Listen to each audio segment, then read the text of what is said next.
So kabango baza mo district ngapi kuna na oloba nzambe kanisa mata eloko moko na bitika nga ibano yo ba otika nana no boma nga pour yebi matangi ko kitato za mposa mbongo l'église toza na mwelo ko pesi mwa mutu asungi bana oyo na ofela mais batu ba ko lukati mbongo na ofela na seigneur na bitato ko boma nga pa manani o siko bo yo za iloko de bon ayo za na bana belo bolia na ba onde na bi me uti na ndako omoni mwaloso onyeso ataloso bokenango bokena botikala nini. Et moi je dis seulement papa nzambo aza père des orphelins o ba traumatiser bana oyo nzambe wana salaka justice baebatalela kayo bayokisa masonite papa ya borphelin bana bitike langa na maboko ya baini banga baebatalela kayo bayokisa masonite papa ya borphelin bana bitike mosungi ya baveuve mobikisi oyo asikola ngai baebatalela kayo bayokisa masonite papa mosungi ya baveuve mobikisi oyo asikola ngai liboso ya banguna nanga alongola baebatalela kayo bayokisa masonite papa ya borphelin bana bitike mosungi ya baveuve mobikisi oyo asikola ngai liboso ya banguna nanga alongolanga na maboko ya baini banga baebatalela kayo bayokisa masonite papa ya borphelin bana bitike mosungi ya baveuve mobikisi oyo asikola ngai baebatalela kayo bayokisa masonite papa ya borphelin bana bitike mosungi ya baveuve mobikisi oyo asikola ngai liboso ya banguna nanga alongolanga na maboko. N'hésitez pas à liker la vidéo si elle vous plaît et si vous êtes nouveau sur la chaîne, n'oubliez pas de vous abonner et d'activer la notification pour ne rater aucune de nos prochaines vidéos. N'hésitez pas à liker la vidéo si elle vous plaît et si vous êtes nouveau sur la chaîne, n'oubliez pas de vous abonner et d'activer la notification pour ne rater aucune de nos prochaines vidéos. N'hésitez pas à liker la vidéo si elle vous plaît et si vous êtes nouveau sur la chaîne, n'oubliez pas de vous abonner et d'activer la notification pour ne rater aucune de nos prochaines vidéos. On commence.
Poto bandeko balandi kilongo TV mbote na biso ndenge bomoni toza awa na orphelinat les amis de la foi balasima tozaki awa orphelinat oyo bakuluna bakotelaki ezalaki na butu je crois ba désert sous la pluie bakoti ba menacer porte bapandi ba vitre je pense que bomona image en illustration koko de maoche la biso bapanzaki ba vitre bakoti bapesa bango mbongo bakuluna bapanzaki awa baekopie baluka ba violer bana bazalaka awa baluka ba violer ndeko encadraka bana awa pasi na mtema mais pas si vraiment et simbaki bandeko belé balandaki vidéo wana et le on a pasteur Kosi toye awa to visiter bango lelo to mener bon peu quelque chose et pasteur Kosi bonjour.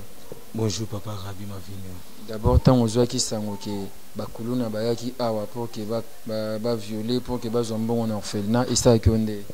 Non, premièrement n'aurait pas si n'aurait quand j'ai dit oyo la répétition de ba yebisanga ki ba contre ki ba les amis de la foi et na ba 16 ans on a poussé na moni pe de ko Niclet tu vas sima na biso oza cadre bana a oteki na hôpital pour ko ba soin alors babolaki le kutu bakolona na donc babolé le kutu na butu vraiment na mona ki azaki abati ko traitement et ndé na yokaki sur passe wana na talaki lobé le vendredi babengi ngai pa ya batmo ya agence kolimoko utaka Italie bataka à partir Italie tant babengi ngai na tuni pe mama bisinga non et salaka ande bo salaka succès na ba bon donc les amis de la foi ko tika kolimona lokwa ba yibaki ba presque nyoso et oezawana tant tuni za biloko mwa bana et remplacer wana pe na moko ba mama za na mboka Canada na confiance ba pesa biso to batoza na conscience ameka koti atindaka mbongo mo to simbaki to kanse pe leloko ko pesa enveloppe pe pour la bandeko ba ko somba mon provision mo to zo biloko mingi ezati to somba to kanse bon mo ba vrai besoin par rapport ya oyo bazangi vitre na bombe panzana ki peut-être ba luka ba bongisa non vraiment non ya wana etoye ya mo to ye lelo na bana oya biso et considéré pe bana mususu neti ndeko Jérémie aza collègue dans bango tuina na tokoyeba nani azaka mayele na classe Jérémie to nani on a pasteur Gili et pasteur Gili là il est sur mutukaza papa ponanga donc papa moi ponanga na makambo presque nyonso papa ponanga de accompagner biso susu na mukonelelo na kata orphelinat les amis de la foi. Orphelinat les amis de la foi, je profite de l'occasion pour saluer maman Fifi Luzolo, depuis la Suisse, elle est en train de nous suivre. On est venu donc visiter les enfants, ils ont été menacés. Les Koulouna a été venu ici. Les Koulouna en français, trop bien, les criminels, hein? Les brigands, les criminels étaient venus ici dans la nuit du... la nuit de mercredi. Ils étaient nombreux, près de 60 personnes avec des machettes. Ils ont menacé cet orphelinat. Les enfants étaient traumatisés. J'étais ici le matin du mercredi. Les enfants étaient vraiment traumatisés. Ça nous avait fait très mal. Voilà pourquoi on est venu apporter cette affection, apporter cette joie aux enfants. Je ne sais pas ce qui va au Bossana. Et voyons voir comment ça va se passer. On est accompagné par notre papa, papa Jules, et puis nos amis Jérémie. Et on va parler avec nos sœurs. Je pense que avant ça, pasteur, on va commencer par la prière, comme on a l'habitude de le faire. Nous allons prier ensemble avec les enfants. Comme ils sont des enfants, ils vont se lever. Comme notre papa est là, on va prier ensemble, comme ça fera du bien. Ya Chichi Poussana Kotoro. Ya Chichi. Voilà. Je pense que papa est là, papa va prier et ça fera du bien.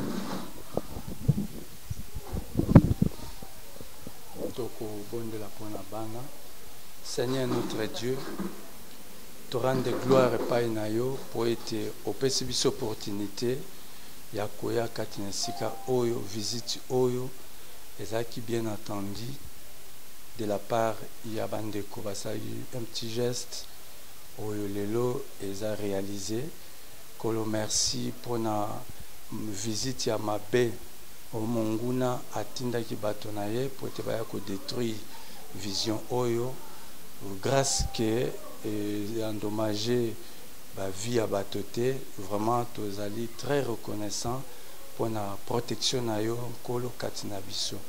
Merci pour na tango lisusu tolinko confier œuvre oyo na maboko na yo na bana oyo batela bango œuvre oyo bandi moke mais na miso na eza motuya makasi koleka tika lokumu ezonge pai na yo na bolingo na yo na kombo na Kristo Yesu Masia. Amen. Amen.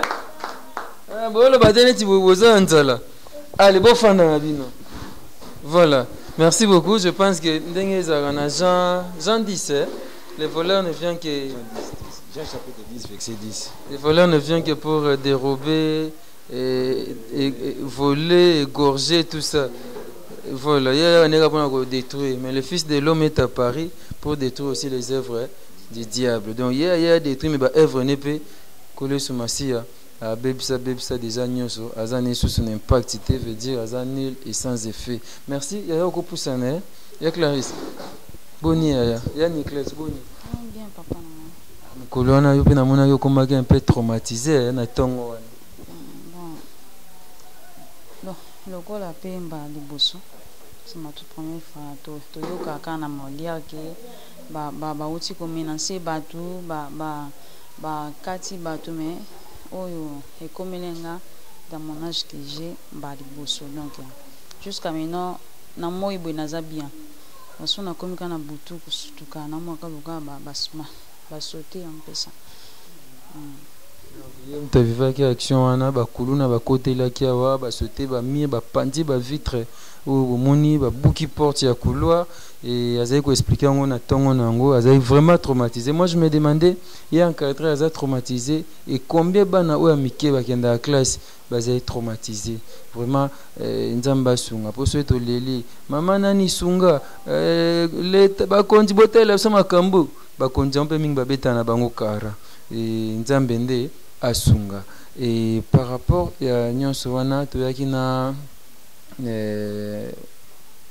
kontimoko ya la police asala constat bakangaki pe kulu na moko na ebite suite jusque là ekominde misusu bazwami te. Ouais, non, juste bien.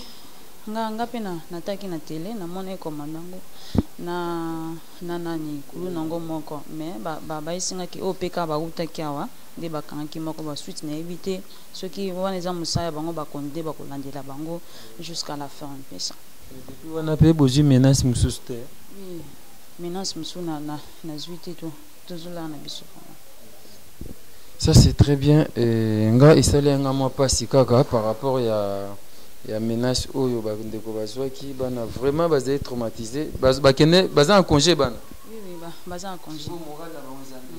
Oui, bon il y a des fois moko ndekanga mo mama naza so to komi 18 ans atana kula na okaso le kati parce que bango pe soki po il y a des fois to oya mukie bo benga o titi ogotine na ndako ye moko ke ezwa torche akepe aido torche mais cette fois-ci ba okoka souti donc pour akota na ndako benga muninga ke kotikanga sko ya mpesa na olongola ngono boza bana nzambe loke ko ya lisusu te mpesa.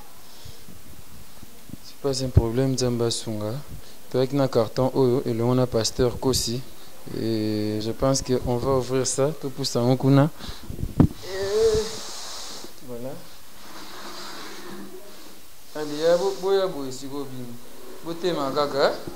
Vous mwande ba fongola ngo koli oyo uti na mboka nini?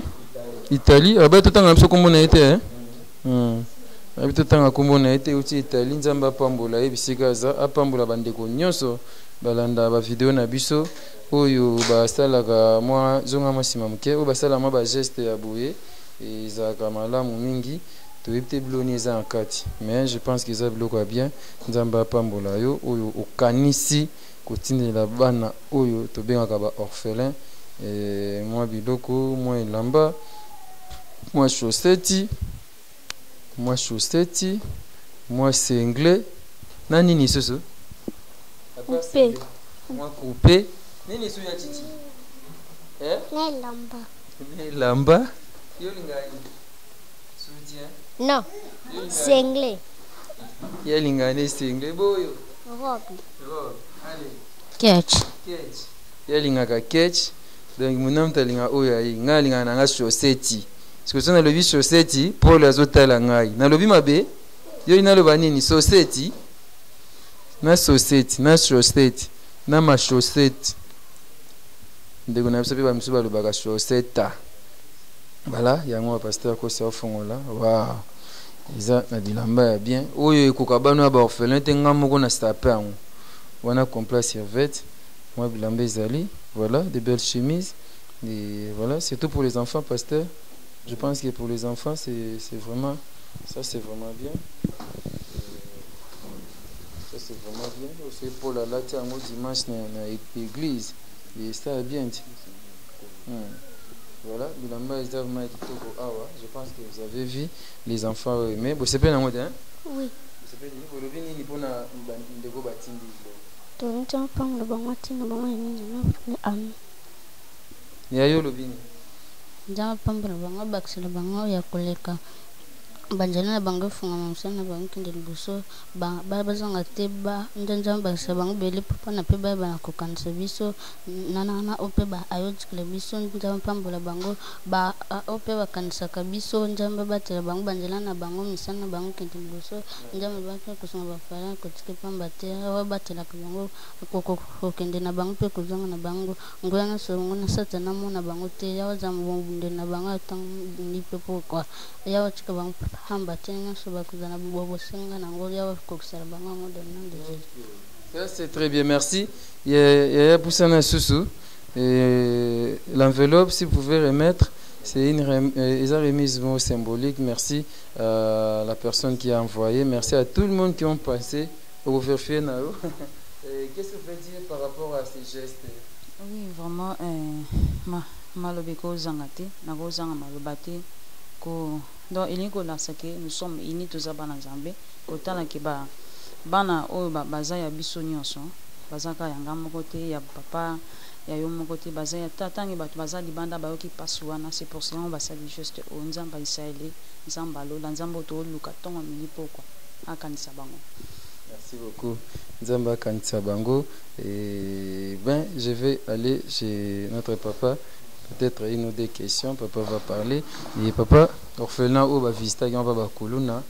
Ya otoye to meka ko solo na bana to mona bango moral na bango. Ils ont en place bazaba na classe. D'abord tango yoki ke ba kuluna ba yaki a isalu ndelo. Non mais na monyango inime d'abord que ça la orphelin de père ou de mère ou bien de l'un de part, ils ont déjà stress intrinsèque, donc stress au-dedans de la personne, de la victime qui aurait perdu son papa ou bien son maman ou bien ses deux parents. Bon voilà, à part Iwana, ajouter sur ce deuxième problème, il y a Kuluna. Moi je pense que ce n'est pas seulement qu'on détruit Vina Bango, mais c'est aussi aller au-delà de la destruction. Quand moi, père des femmes, à père des proches, père des parents, c'est déjà une partie qui est partie. Bon, vous venez encore détruire les restes là. Donc, ça veut dire, quoi.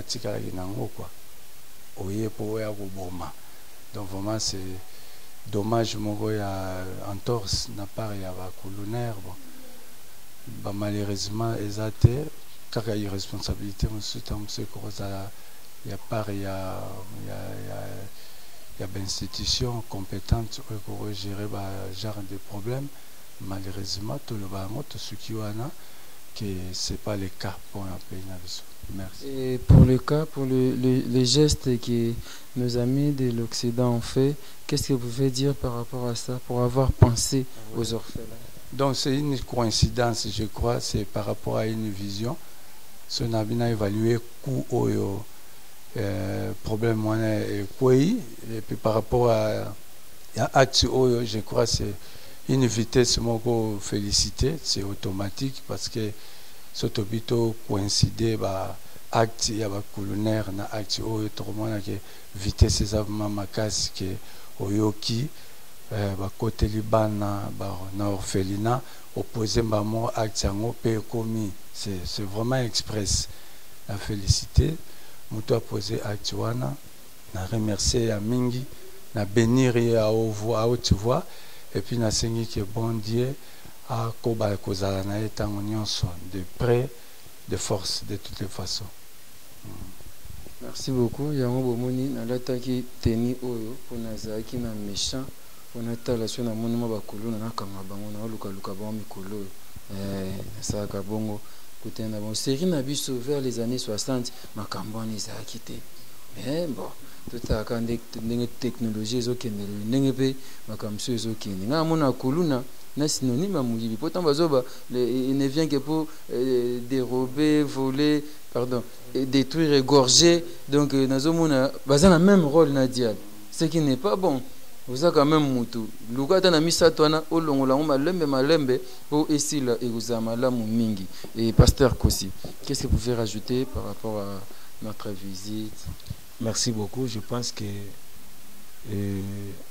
Nzambalo la zona contrôle bandeko pe au continuer aux la contrôle na bango bandeko bo moni image on a Kilongo TV to bayi chaîne na biso Kilongo TV za na caractère mo social et beaucoup ko contacter pe biso pour na ko soutenir bandeko parce que baza bona posa assistance na biso na nyonso parce que baso ki biloko presque nyonso selon information na zo ki balon là même bana bilamba baza na nzoto bati wana sous-vêtement pamba même la sœur anga tombé victime ya viol et c'est que bazu bango biloko nyonso alors surtout kotisi li bango provision et koza malamu pona lokomo nzambe n'hésitez pas bazu DVD ba kenango balimba zo TV batali TV konki batiki ali bakena DVD kaka de zo ezai plasma nde bakendaki nango donc tout ça bazu ba biloko rozwa et to kanisa bandeko to pesa bango maire d'association pour que ba koka ko kozwa quelque chose bazanga pété ekolia et je sais que moto nyonso azwi quand même tension malamu et nzamba lola awazanga to pambola ye pe bandeko mususu tozwa pe temps eko soutenir bandeko na biso ya orphelinat les amis de la foi nzamba lola asunga bango parce que prière za moto ya pona bango to kiki bakomi traumatisé par rapport ya ba émotion wana et bato mingi o bakoya bakamoko ezaki ba menace mo songolo pakala ba yebi ndenge salaka elongaka malembe plus to sambela pona bango nzamba za capable mulimo za capable ya ko effacer na mutu na bango makambo yaki to ba chaque fois na kata Kilongo TV makambo misatu to mine ya liboso to baka na confiance bozo pesa biso to za na conscience pe ya mibale to lobaka ndeko to tala image oyo ko contribuer na balolenge misatu soki au partager ba image oyo pa na bandeko mususu ozo contribuer pe zo tant ko partager image oyo partageons pe bato mususu nanzana ngo moto mususu ko sunga pe yo mba mususu zene quelque chose na maboko mais moto partager akwa pe ko sunga c'est là ngo ma commenter et koza malamu mingi pe ya mibale zali okoki ko contribuer pe lokola bandeko oyo basala ba geste oyo malamu et yo poko ko sala ngo pe ya misato ezali ko sambela pona ekipi oyo ngai ndeko Rabi Mavinga pe ndeko kokode maoza na sima kamera nzambe ozo pesa biso mutema ya ko komisara biloko oyo bozo pesa biso a continuer ko pesa biso parce que musala oyo eza na batake belé pe ba piège belé ça n'a pas séparé raté ko kene ko visiter orphelin na kati ya orphelinat et nzamba ko zanga te ko pambola biso nzamba pambola bato nyonso bolandi biso apambola mama na biso za na mboka ya Canada oyo tindaki somme wana to pesi nzamba pambola mama na biso za na mboka Italie o saki carton nzamba pambola yo apambola ba mama na biso za na Suisse mama na biso Clarisse apambola ndeko na biso Christian Kimena apambola ba ndeko nyonso ba soutenaka équipe oyo na musika na mabondeli to na ba moyen na bino nzamba lola kanisla bino. Merci papa Rabi. Merci beaucoup, je dis merci à tout le monde, merci à Maman Caro, merci à Mafifi Luzolo, merci beaucoup à Angèle Kinkela, Élisée Walesa, merci à Mamé Miline Zemba, merci à tous les fans de Rabi Mavinga, vous qui aimez ce genre d'émission.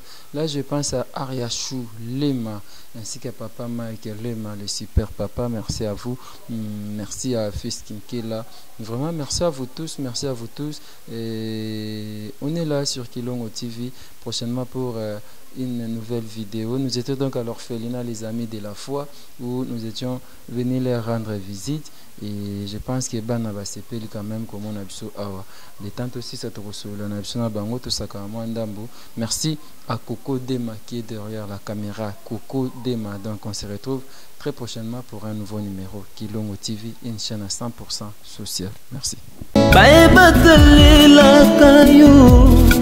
Bayokisa masoni te papa ya borphelin bana bitike langa na maboko ya baini banga bayebatelelaka yo bayokisa masoni te papa ya borphelin bana bitike mosungi ya baveuve mobikisi oyo asikola ye bayebatelelaka yo bayokisa masoni te papa mosungi ya baveuve mobikisi oyo asikola liboso ya banguna nanga alongola bayebatalelaka yo bayokisa masoni te papa ya borphelin bana bitike mosungi ya baveuve mobikisi oyo asikola ngai liboso ya banguna nanga alongolanga na maboko ya baini banga bayebatalelaka yo bayokisa masoni te papa ya borphelin bana bitike mosungi ya baveuve mobikisi oyo asikola ngai bayebatalelaka yo bayokisa masoni te papa ya borphelin bana bitike mosungi ya baveuve mobikisi oyo asikola ngai liboso ya banguna nanga alongolanga na maboko